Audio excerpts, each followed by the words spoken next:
We're breaking down walls, tearing apart the lies.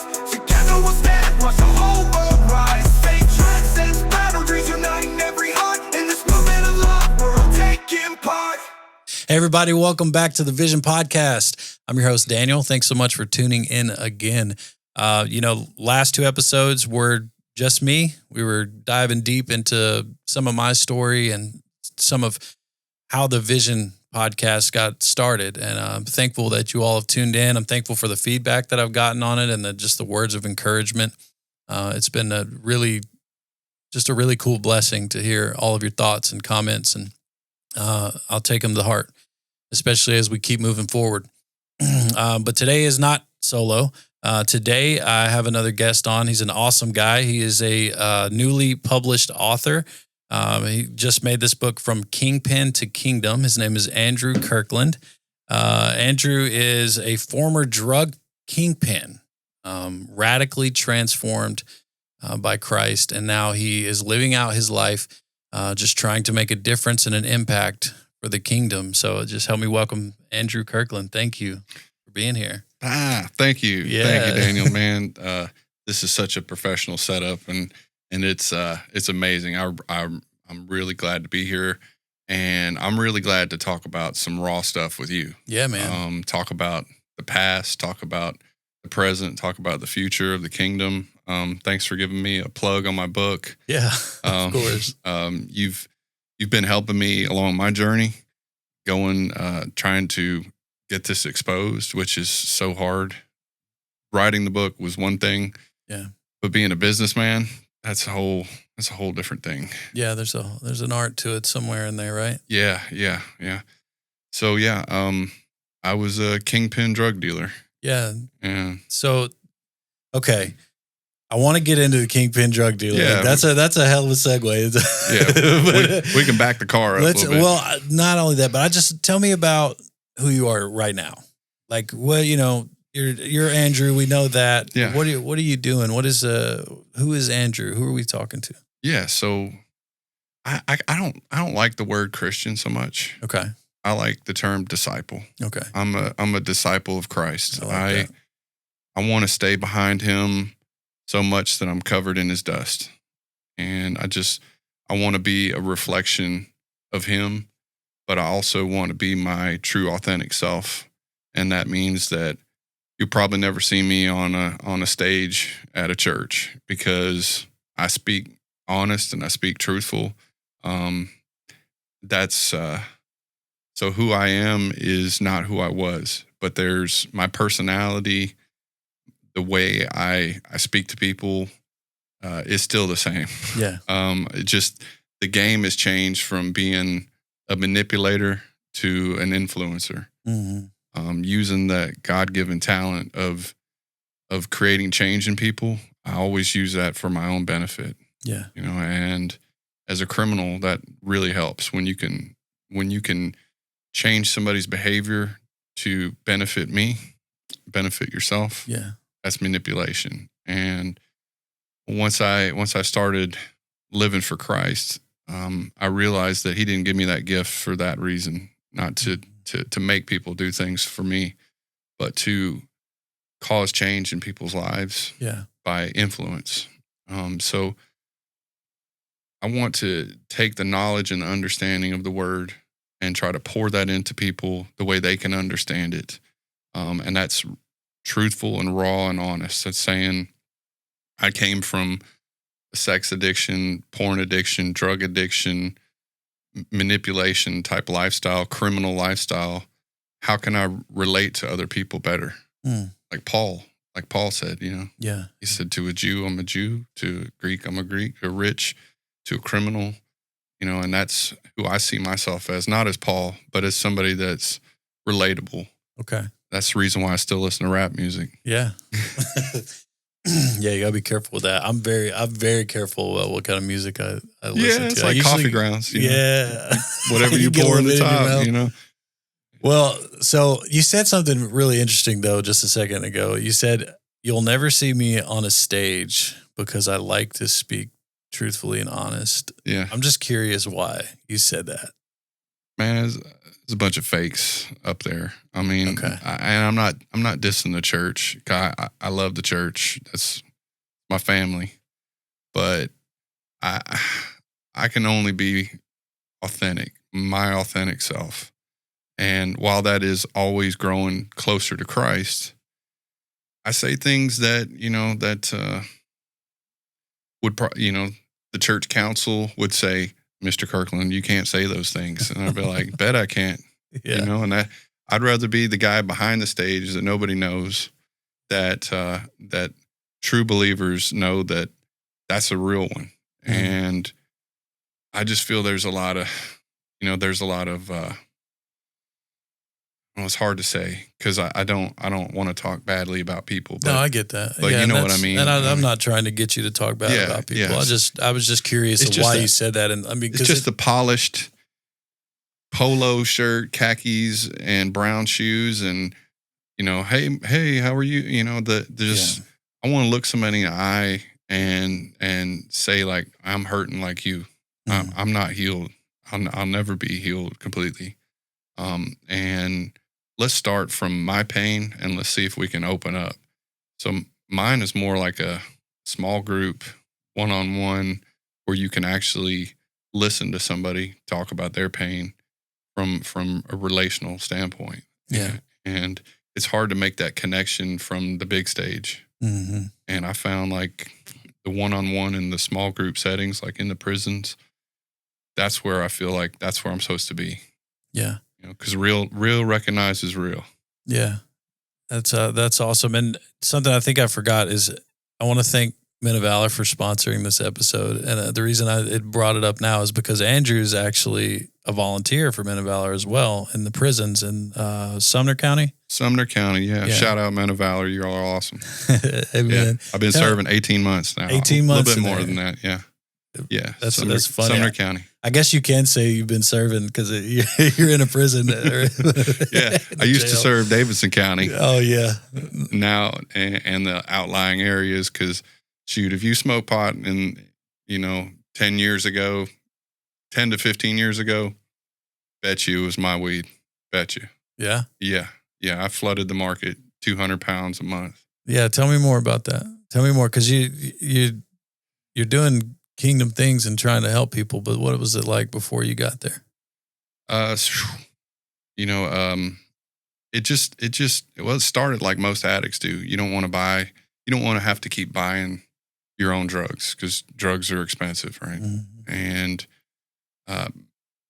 so I started with the 1 ounce, and to the layman, an ounce is, it's a bag that big. It contains 4 quarters. And if you sell 3 quarters of it, you get your quarter for free. Mm-hmm. I was a heavy smoker, a quarter to half an ounce a week. So I didn't want to pay for it anymore because that's $400 to $600 a month. So it's just where can I get good quality pot and just look for the friends to sell it. Yeah. I eventually started hanging out with this older guy who was a friend of mine's, his uncle. And I'll try not to mention his name, right? We'll cut it out. In the book, Yeah. I use fake names, obviously. Okay. Because somebody from the street said, you can't do that, man. You can't do that to people and set them out like that. So, yeah, I go over to this uncle's house. It's in East Nashville. And he's got this perfect downstairs East Nashville basement. Yeah. Drinking some IPAs and smoking some good bud. And none of my friends wanted to hang out with him, but I like intelligent conversation. This guy's super smart. Yeah. So they'd all leave. I'd stay and make conversation. And it just so happens I'm like, I need to get in with this guy. So he's always got pot. And this is going to be my way to start having a steady supply. Because, in the drug game, it's very hard to get what you want when you want it, Mm. and that, for me, that I don't like that. The calling and the waiting and Yeah. You're on their time. getting ducked and dodged by people. I didn't like that. This guy was steady. And so, after hanging out with him a bunch of times, he got real comfortable, and his dealer came to the house, right? And this guy looked like a homeless dude. Like, he smelled like garlic. He two different shoes. I don't know. He did not look like a drug dealer, right? Yeah. Didn't look like he looked like he needed to be at the Nashville Rescue Mission. Wow. But he sat down and we all started talking, right? He was actually a really smart guy, maybe on the spectrum. And, but he came into that guy's house with like 3 or 4 pounds of pot in Ziploc bags, vacuum sealed bags, rather. Right. Mm-hmm. And I was like, wait, I need to skip heads. I need to get to this guy, this homeless looking guy. Mm-hmm. And, we just, made lots of conversations, built trust, and I do what I do with the manipulation, and I started to say, I'm working for a party rental company. I've got scratch for money. I'm just a pot addict. But through the words, I'm able to form a bond between the three of us. Mm-hmm. Start formulating a plan. Like how are you getting this pot? He's telling me he's getting it from California. So I'm all about the quality. I'm like, there's better quality stuff than this. And he starts describing all these difficulties he has with getting it. Mm-hmm. So I said, why don't we start growing pot? The three of us. Because the guy at his house in East Nashville, he said, I want to grow pot in my basement. So I started influencing him on how to do that. So he starts investing all this money and building an indoor grow lab in his basement. Wow.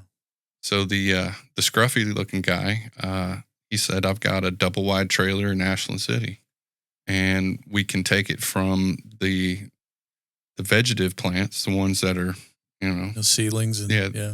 So the East Nashville guy would take them from the seeds, grow them to the vegetative stage, about 6 inches tall. And then we converted this double wide trailer to a grow house. We take one room for the vegetation, another room for the flowering, another room for the processing and the drying. And it really started to go well. I was the labor guy. So that's all I really had to offer. Yeah. They bought all the equipment. They bought everything. That stuff's very expensive. Soil and nutrients. And so 2 or 3 crops in, we weren't making much money at all. Splitting that 3 ways and all the risk. Mm-hmm. East Nashville guy ended up getting busted. He dealt to some guy walking on the street, and the guy got busted and ratted him out. Yeah. Guy's girlfriend called me, and I'm on the way to water the flowers every day. And she said, yeah, he got busted. You better burn everything in the house. Oh, man. I'm sweating. Yeah. Like searchlights on me, and got to the house, started yanking plants, bringing them out back. And I tried to light it. You ever try to light wet paper? It's like this weed is full of water. So I go to the gas station, get 5 gallons of gas, pour it on there, burning it, still doesn't want to burn. I have to go get 5 more gallons. Wow. I'm expecting the cops to show up at any moment now. But after I got it all burned, no cops, right? So me and the scruffy guy, we say, well, let's do something new.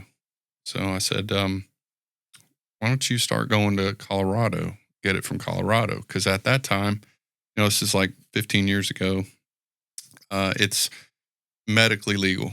Yeah. Which means that opens up the black market, meaning all that weed's got to go somewhere, and it's not all going to medical patients. Mm-hmm. So I influenced this guy to start making trips. He sets up a small camp there, and then I start making trips to California and Colorado to pick up small amounts of weed. And in the interim, he asked me to take care of his customers because he's got a base camp there. Mm. He had a pretty good amount of customers, which I ended up whittling down to, I only wanted to deal with customers that were a pound or more. Yeah. More transactions, more risk. So I've got this guy's customers, and he's bringing me like poop. He's bringing me trash weed. One time he brought me 20 pounds of purple weed, but it had no taste and didn't get you high at all. I had to do all kinds of tricks to make it sellable. put in flavor on paper towels and, let it sit in the jar to give it a smell and an odor, I mean, I'm a salesman too. So, he just kept bringing me poop. And, I said, why don't you just stay there in Colorado? You need to set up base and meet people, because these people you're meeting, they're just selling you stuff to get off. And he moved his family from the Nashville area in a 3,500 square foot house to a camper in Breckenridge. Wow. And it was I've been there. Yeah, it's cold. Nice. Real cold. Real pretty. Yeah. So he sets up shop there, and he still really can't come up with anything good. So I needed to get good quality stuff, because quality matters. Mm-hmm. I go to the Cannabis Cup in Colorado, which it's like a carnival. It's like a carnival plus a World's Fair of weed. Yeah. And you can network and you can test stuff. Really great place to start a business up. And I met a guy in line who was a Navy veteran. I'm a Navy veteran. And by the time we got in there, that was going to be my guy. Mm-hmm. He lived in Colorado for a long time. He knew quality weed. He actually grew quality weed in his house. And so I kind of sidelined the guy who moved there. And I said, I've got my own contact. All I need is the funds.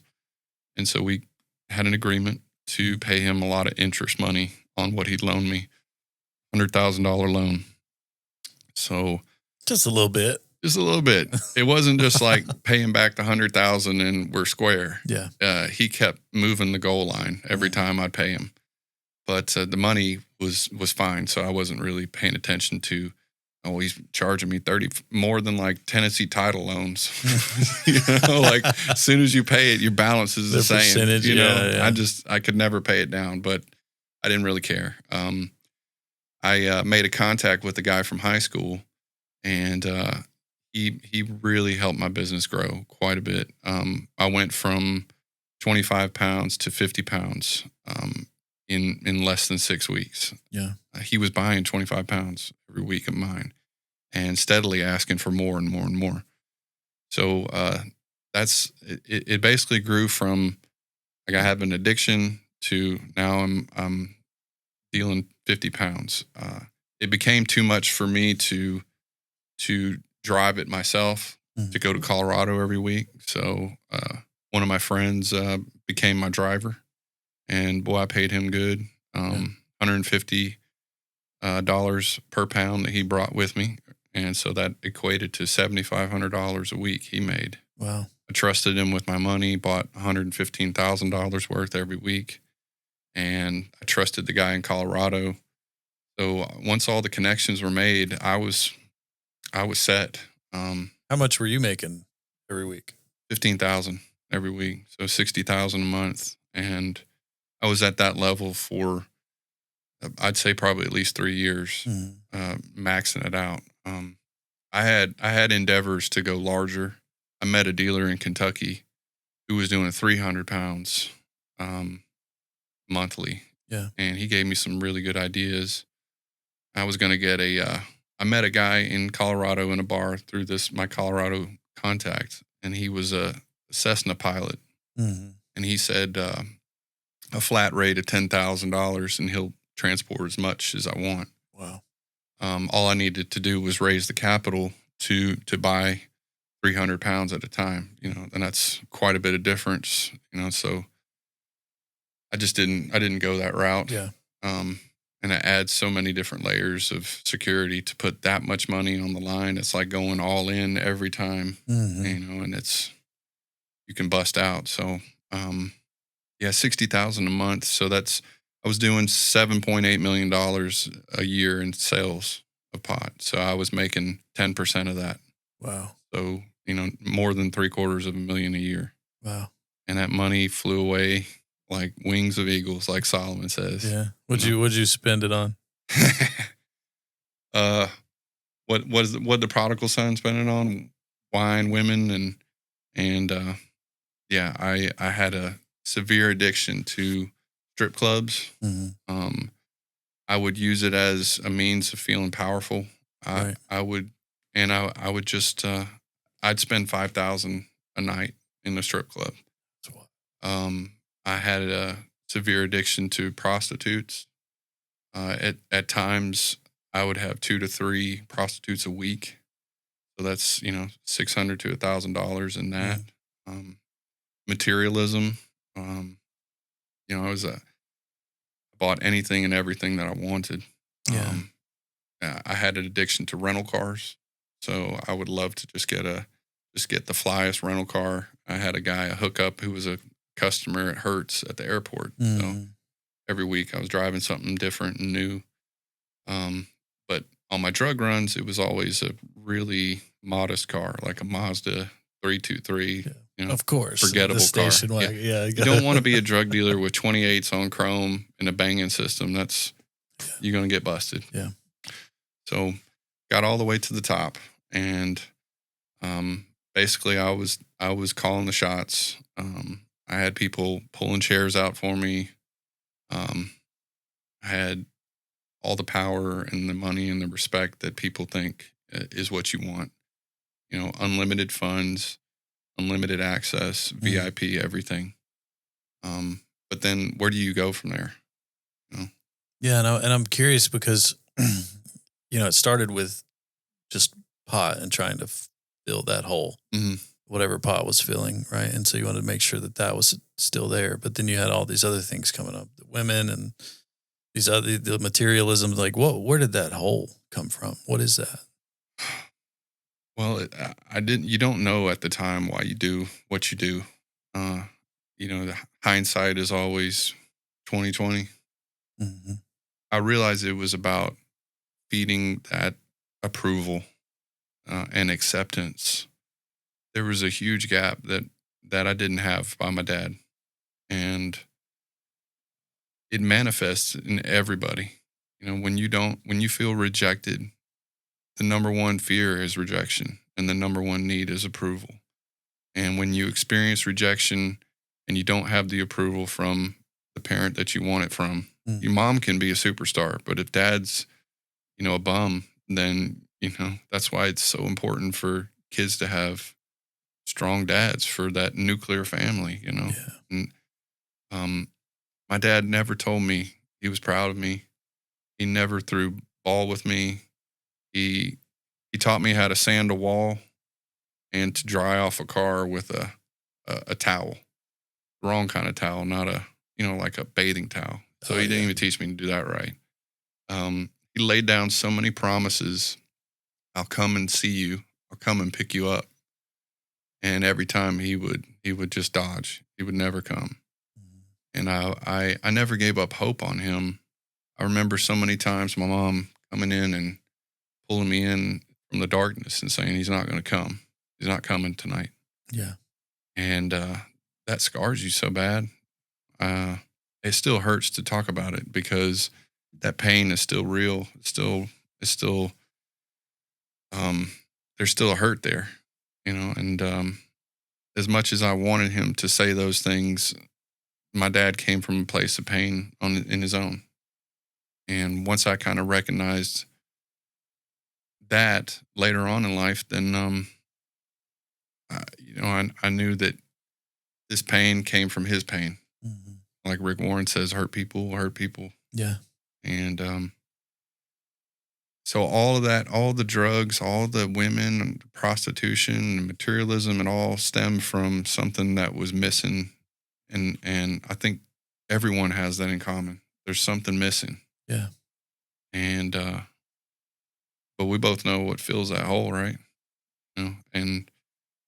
But even if you don't want Jesus, nobody can give it to you. Nobody can make you search him, and it's like describing steak to somebody that's never had it. Mm-hmm. It's like, why would I want that? I'm just going to go get me some more money and some sex, and temporarily I'm going to feel better. But those feel better moments became shorter and shorter and shorter till I couldn't have happiness at all in my life. At the top where everybody says you should be happy. Yeah. Jeff Bezos has to take happy medicine. That's Let crazy. sink in, Yeah. right? Well, why would you need that? That wouldn't make any sense. So it's like, I believe God let me have that so that I could realize that I needed him. I believe in mercy, and I believe that without seeing that myself, I wouldn't have believed it. And so I don't blame people for living the way that they want to live until God reveals himself to you personally. People like you and me can talk to your blue in the face about it. Yeah. You'll never be happy without Jesus, all that. But it's until you've hit rock bottom in your own way. The Holy Spirit it's got to do his work. Yeah. Yeah, it does. Yeah. And so, okay, one thing I want to ask it. I'll try not to be long-winded. Have you forgiven your father? Absolutely. Yeah. Yeah. He died before I even became a drug dealer. He was 40 years old when I was born, on his third family and fourth kid. Sounds like my dad. Yeah. He's a player of players. Never stopped womanizing, never stopped adultery. And that's how he got his acceptance and approval. That's how he filled that hole. And he came to Christ just a couple years before he died. Yeah, man. And when I was a drug dealer, I could afford, and I went to a psychiatrist, and I went to a counselor like 2 times a week, and I started getting out. It wasn't a Christian counselor; it was a high paid, and got out all the dad issues of blame, and started accepting what I was doing was because of what are the reasons why I was doing it. Yeah. But when I gave my life to Christ, that's one of those ministries that you have to do. You have to reconcile with other people, whether they're alive or dead. Yeah. And I refuse to carry the baggage of somebody else in my life anymore. Yeah. And forgiveness is not easy. It's not easy when somebody's abused you in your own way, whether it's physical or sexual or by rejecting you. That's abuse and it's trauma. And I first had to come to grips with forgiving myself for what I've done to other people. Yeah. And because you can't forgive other people unless you've forgiven yourself. That was the hardest part, because I had mistreated a lot of people. I became psychopathic as a drug dealer, completely shut off my emotions except for pleasure and anger. That's the only things I felt. And so when I came to grips with what I had done to other people, what I had done to my son, what I had done to my mother and trusted friends, and asked for forgiveness, when I forgave people that had tried to hurt me, that's when I was able to kind of tell my father in prayer, I'm sorry for that you were hurt, and I'm sorry that you didn't know how to love me, and it's not your fault. And I can't wait till I see you in heaven. That way we can hug on a different term, and you can tell me that you're proud of me for the right reasons. That's good, man. Yeah. You can't forgive people unless you've forgiven yourself, and that's so hard to do. Yeah. Yeah. Or know that you're forgiven already, and that's really where it starts. At least for me, it's what it was. I didn't believe I was forgiven. There was no reason to forgive myself. Who am I? Yeah, because you can still feel the emotion of when you intentionally hurt other people, and it's like you can't rewrite that. That's still the script in your head. And I said and did things on purpose to hurt people, and coming to grips with that and saying, Lord, forgive me. And he's like, I've already forgiven you. And I'm like, no, Lord, forgive me, please. And as many times as I thought about it, as many times as I went to the Lord, and he just, over time, I felt the comfort and actually accepted the forgiveness that he'd already offered. It is incredibly hard for me to get over who I was. Yeah, that's one of the most powerful statements I think Jesus ever stated was, "Forgive them, for they know not what they do." Yeah. I think about that a lot. I think about that, and Stephen said that too. You know, as they were stoning him, and people do things that they don't understand why they do it, and you can turn on the news and see that every day, and I say that, I say it a lot. If they knew what we knew, they would not be that way. But what does it take to get a person to have that knowledge? And then what am I doing? Rather than sitting there and griping about, oh, there's another murder, there's another abuse. What am I going to do about it? You know? Yeah. And well, what did you do in the midst? I mean, so you had all the money, you had all the cars, you had all the women, and I mean, how did you transition from that to coming to this revelation or this knowledge of forgiveness? And I mean, God has a way of sending people, even when you're not His, to break through. And you know the contributor newspapers that people sell. Yeah. At Rivergate Mall, there was a cat with severe cerebral palsy, and he was selling the papers. And I never buy papers from those people. I don't give them money. I give them food. But I used to do my deals at Panera Bread, and I'd set the drugs in the car. And get us some soup in a sack. Yeah. That's it, baby. The door's open, go in and grab it, leave the money, you know, and perfect cover. So I'm sitting in there, and I like Panera anyway. This is not a plug for Panera. It's delicious though.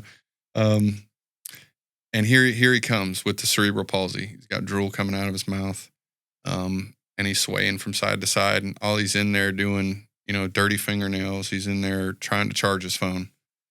And I'm like, that's that cat. I've seen him so many times, and I want to know why he's out there selling papers. He's disabled. So, you know, I don't have any problem with walking up to strangers and saying anything that's on my mind. My wife hates it. But yeah, it's always been like that. So I walked over to him, and I'm like, what are you doing selling these papers, man? You need to be home collecting disability. And what he said was, God gave me this body, and I'm going to glorify Him with it. And his like arrow hit me in my heart. Like, oh man, that freaking hurt. You know, like I'm feeling something right now, something other than pleasure and anger. I'm feeling something. I haven't had emotions in years. And it's just this, it hit me like, what am I doing with my life? All I'm doing is taking. I'm not doing anything good. And so was that. It was, you know, Opry Mills is the biggest mall. Yeah. I used to go there and ball out. Took my son. My son was in my custody as a 14 through 18-year-old. He loved the lifestyle. But it was definitely illegal. But we've got hand full of bags, and I've got so much I need to put it in the trunk so we can continue shopping and get another couple stacks out of the car. And as I opened the trunk and I put them in there, I had no fulfillment, no pleasure. You know, usually you put something in there and you're thinking, I can't wait to try this on, or what outfit, what pants or shoes I'm going to wear with this, or at least I do. Yeah. But I felt like I could have just thrown them in the dumpster. And it was, you know, I bought designer clothes and all that, and it just felt empty. It felt like, what am I even doing? Yeah. Then I met a girl who's now my wife. I met her at a Walmart in the middle of the afternoon, in the middle of the work week. She's in scrubs. I'm dressed up like a dope boy. And I had seen her from years ago at the Civic Center in Gallatin, where they have workout and a pool. Middle of the day, I saw this girl with another guy in a two-piece, and she was smoking hot. I remembered that girl's face, and that was the same girl at the Walmart that day. This is probably 6-7 years after I'd seen her. So I walked up to her after I saw she didn't have a wedding ring on. And I said, I noticed you're not married anymore. I said, came off like a creeper. I said, I know you don't know me, but I remember you. Yeah. And she's like, you know, I see you. stalker. Yeah. But yeah, she gave me her number. And we started dating. There's some stories about that in the book. I dedicated a whole chapter to her about that.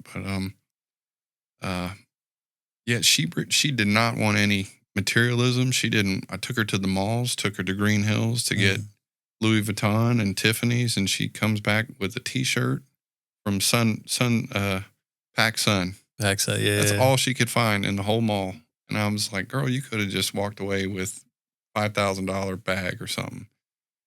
And took her on several trips, but nothing impressed her. She just wanted to hang out with me.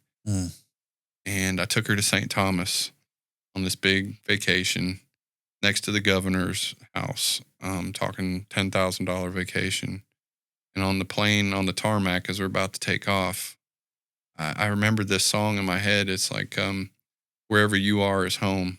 It's like an indie rock song. And I started just crying. Like the tears just started coming out of my eyes. And like, what's wrong? I was like, I don't think I want to be a drug dealer anymore. I think I want to be with you. I said, would you stay with me if I got busted? She no. She said, hell no, I'm not staying with you. No, absolutely not. 25 to life federal prison. She's not staying with me. Yeah. And so it took those three: the cerebral palsy, the materialism, the loss of joy from that, and meeting somebody that actually wanted me for nothing else but me. I made a roadside prayer a couple weeks after that back in the States. And I pulled over and I asked God, kind of like a plea deal, if you get me out of this lifestyle, I'll give you my life. Yeah, call them foxhole prayers. Right? Yeah. It wasn't that I was in an immediate sense of danger or anything. I knew this was not fulfilling me anymore. I knew here's a woman I want to be with. And I'm not doing anything good for anybody. I want to change. There was a lot of tears in that prayer, and I hadn't talked to God in probably since I was 13. So it was a long time. And I just felt this peace coming over me.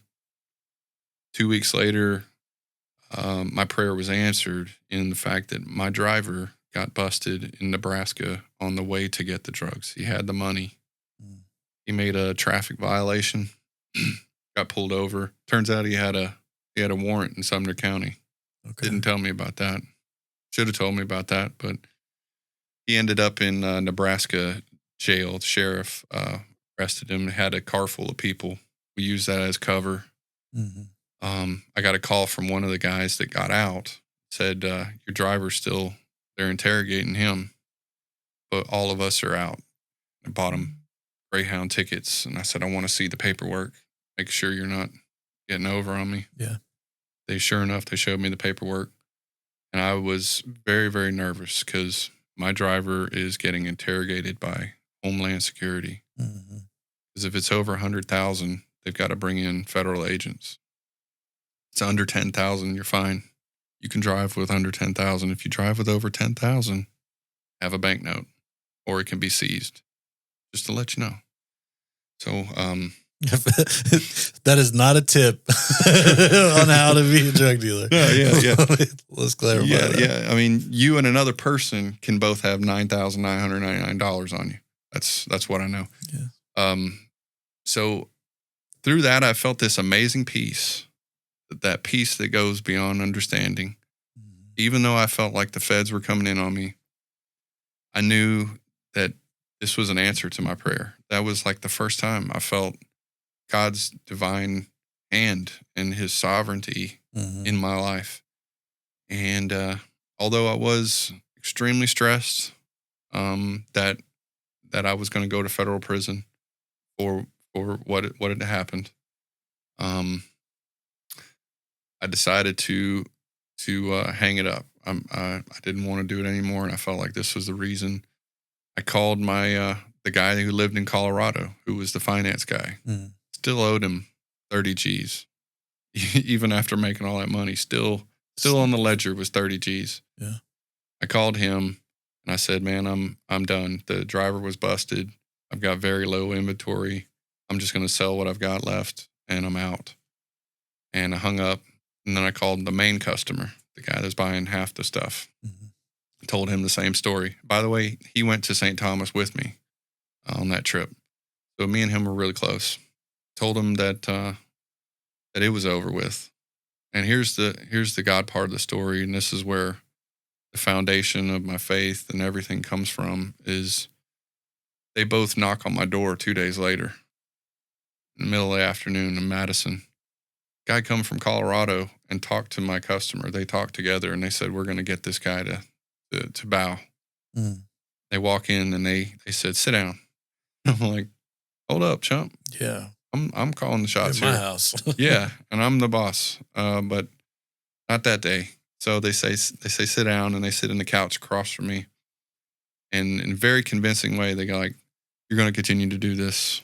There's no other way this can happen. You're the cog, and if we take you out, then there's no way to do this." Mm. My main customer was like, "I left my wife and kids for you. I've followed you everywhere, and you're just gonna just hang it up." You know, he's trying to punk me. These guys are atheists, have protested about God, and the whole time I've known them, you know, F God, you know, he's not real. And there's comes that moment of, I didn't know what I was going to do. But I remember something about when I was a kid is, you know, just cry out to God. It's all I could hear in my head. Yeah. The time just stopped, and God spoke to me in a way I could understand it. And he said, who are you going to serve? Are you going to serve man, or are you going to serve me? Mm. I dropped to my knees in front of them, and I closed my eyes and I threw my arms up, and I cried out for God over and over again. I just kept saying, God help me. God help me. They got up and they cursed me. But then as I'm still there on my knees with tears running down my eyes, I hear the door close and they left. Mm. And I never saw them again. So it was like God reached in that living room, and I don't know what he did, what he said. Maybe he just scared them. There's no reasoning why they should have left. They left. And I settled up the ledgers. I ended up with $30,000 left over, buried that at my mom's house. Yeah. Moved to Gallatin with this girl and my son, and started fresh. Started building furniture, and eventually got a retail job. She led us to a church. That's my home now still. Mm-hmm. And that's where I started this. And I read a really amazing book, Purpose Driven Life. Yeah. And it revolutionized what I was here to do. It gave me a blueprint of, you know, you're here for worship and for fellowship, discipleship, and your ministry and your story. And what am I going to do? You know, and I just started just soaking in the word and trying to understand what it meant, trying to apply it to my life. I think that's what all of us need. Yeah. And then started serving, you know, with kids, and then moved to teenagers and students, and doing individual counseling with troubled kids, trying to keep them from where I was. Yeah. Give them your experience. Yeah. Yeah. Just real quick. It's the purpose-driven life, man. It's a huge part of my testimony. Like, that's the book that somebody handed me while I was laying in a prison bunk. It's an awesome book. And I'm like, yeah, Awesome. I think I read it in a couple days because it's supposed to be like a devotional or whatever. But Yeah. I read it in a couple days, and then The audio after book that- is awesome too, because Rick Warren does the audio on Does it. he? Yeah, and I probably read it 4 or 5 times. I don't think isn't he like, he's retired. He's retired, but isn't he like, I don't know. I've heard different people in the faith talk about, like, don't listen to him, he's a heretic, or something crazy. I don't know. I listened to nothing but his sermons. Like the first 5 years I was discipling, and I think he presents the gospel in a very practical way. Yeah. And gives me step by step on how to do it. You know, I love Rick Warren. I don't care what people say about him. Yeah. That's cool. It's not Joel Osteen. Just don't even get me started, man. So okay, so drug dealer, you had the amazing encounter with Christ, and those few experiences that God was just like poking at you, you know. Yeah.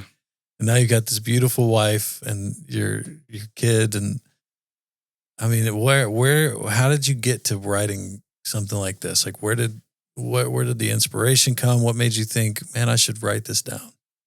When I tell that testimony, in a short version, to other believers, they say they never heard a testimony like that, where God stepped in and changed my life in a moment.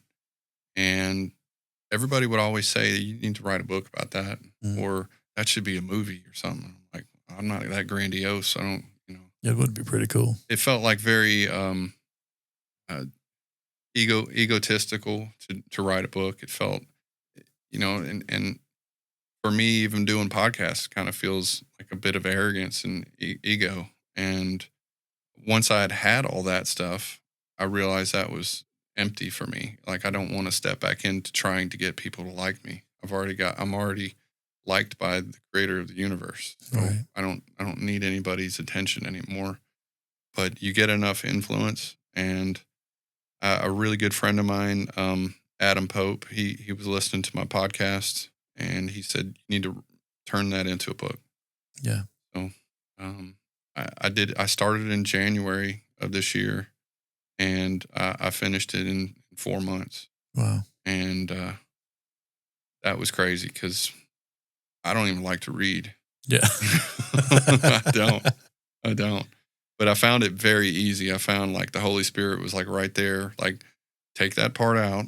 Don't put nobody needs to know about that story, because that is arrogance. I got a story on my podcast that is my wife. She doesn't like it. She doesn't like it. No, she's like, take that out of the book. Just flaunting or just bragging or something. I had some crazy stories, in my life, and not just drug dealing stories, but just other stories. And I just wanted to put it all out there and show that there's redemption, even from the gutter, even from, the sludge, there's redemption. But I found it to be very easy. Just doing the publishing and doing the business part of it, it's kind of exhausting. Yeah. But thank you for what you've been doing to help me, honestly. Yeah, man. That's what I said it in one of those last episodes of like that. Just to be able to elevate voices for the kingdom is an honor, and I'm really glad. I'm excited. I'm glad that you're here. And so I'm curious, and this is a question about kind of your identity too, because I wanted to just kind of tie it all together. Of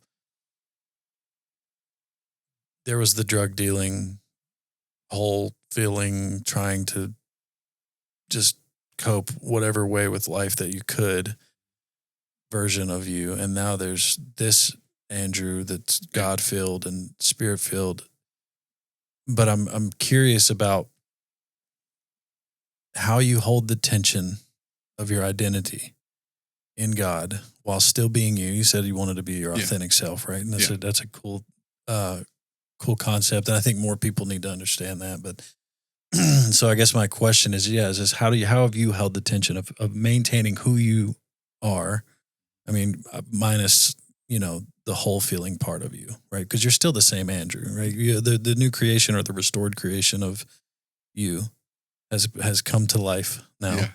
But I'm just curious, just for those listening, of what you had to go through. Maybe somebody's still stuck in the same cycles, or still trying to fill holes with porn or drugs or whatever it may be. So I think it comes down to the word surrender. I really had to understand what the word lordship meant for me. And that was the really, even as a new believer, I still didn't want to give up my lordship.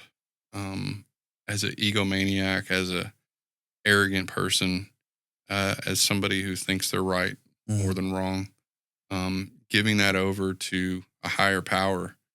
I don't even like to have a boss. I do not like to be told what to do. If you tell me don't push the button, I'm going to push the button. If you say don't say this word, I'm going to, not intentionally, but it's just who I am. So surrendering was that point where I found my identity in surrendering Mm-hmm. and who I really am, who I've always been. It's just like I was in black and white before, and now I'm in color. I'm in 4K or 8K or whatever, whatever it is 16, out now, 32K.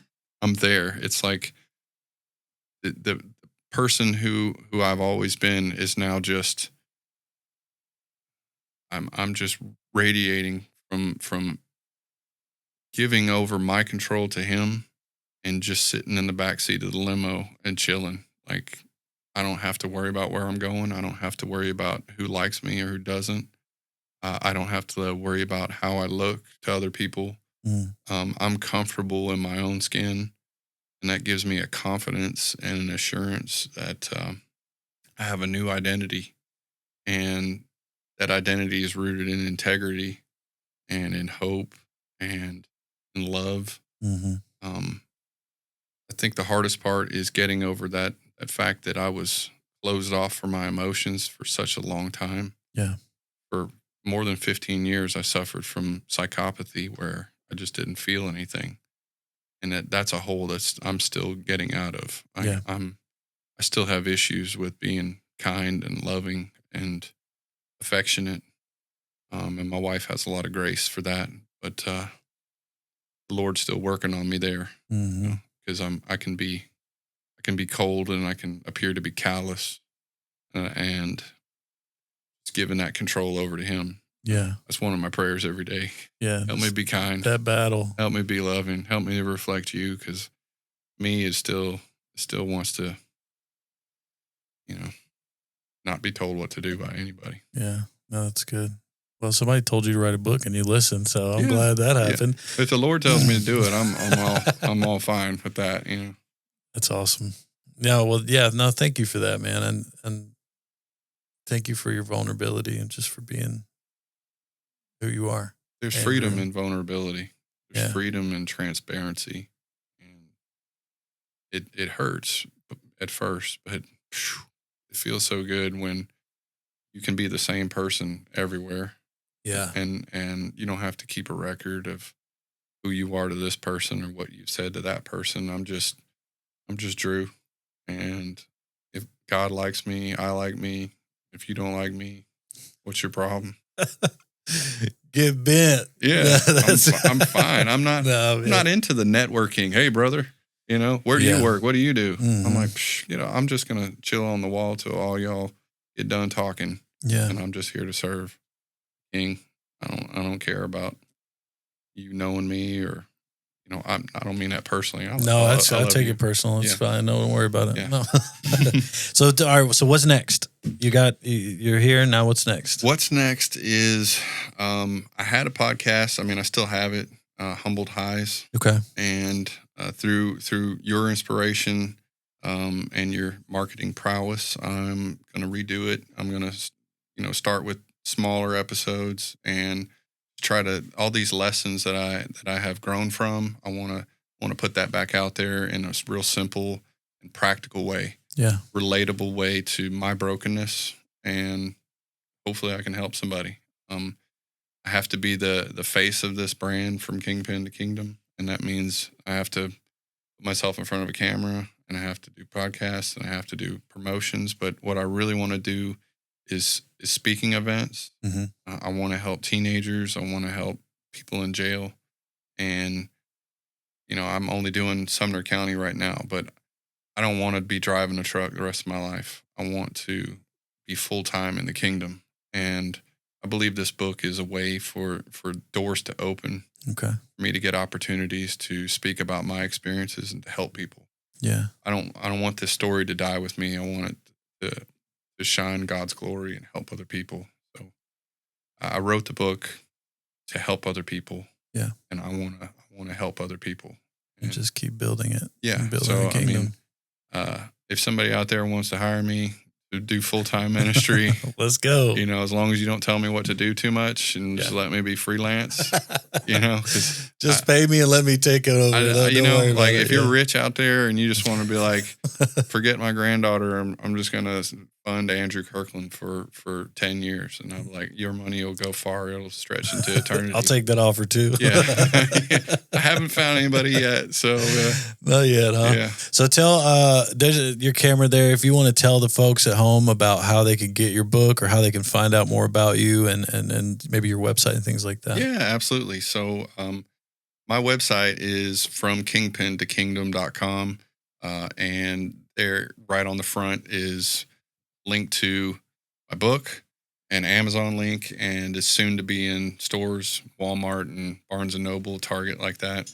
Also on the website is links to my social media, links to the podcast, Humbled Highs, and there's also services on there that I offer. So if you are a prison chaplain or a captain and you'd like me to come speak at the prison, I would love to. If you are a mother to a troubled teen, you can get a hold of me there. I'd love to help you with that advice. If you'd like me to come and do group teachings, I've got a whole booklet that I've been working on for 10 years of sermons that I can do, all kind of messages. So go to the website, and you can, I'm never too busy to get back one-on-one with somebody. So I'd love to connect with you personally and help you on your journey, help you to grow closer to Christ, and do anything I can. Yeah. Awesome. Well, thank you, Andrew. Thanks for being here. Thanks for telling your story and for writing this book, man. And just the work you're doing for the kingdom, bro. It's an honor to have you here. And I'm really blessed that you showed up. I believe you. Seriously, man. Thank you, bro. Thank you. Yeah, guys. And thank you for tuning in. This has been another episode of the Vision Podcast. I just really want to say thank you to Andrew for this book, From Kingpin to Kingdom. Make sure you check it out from kingpintokingdom.com. Also, thank you to Men of Valor for sponsoring this episode. I couldn't do it without you. You guys are just a huge blessing in my life. And if you're still here, I wanted to make sure to tell you, check us out on Patreon. It's patreon.com, the Vision / the Vision Podcast. I'm just going to have some insights and things like that, kind of behind the scenes of what goes on in the brain of mine up here and what God is telling me to say. So make sure you check that out. And also check out thevisionpodcast.com. You can stay up to date on all the new updates that we've got going on, courses, things like that are coming out. And shop.thevisionpodcast.com to get you some merch. Somebody told me they couldn't see my hat the other day, so here you go. There's the logo. Yeah, make sure you check it out. And thanks so much for being here. Be blessed. We're breaking down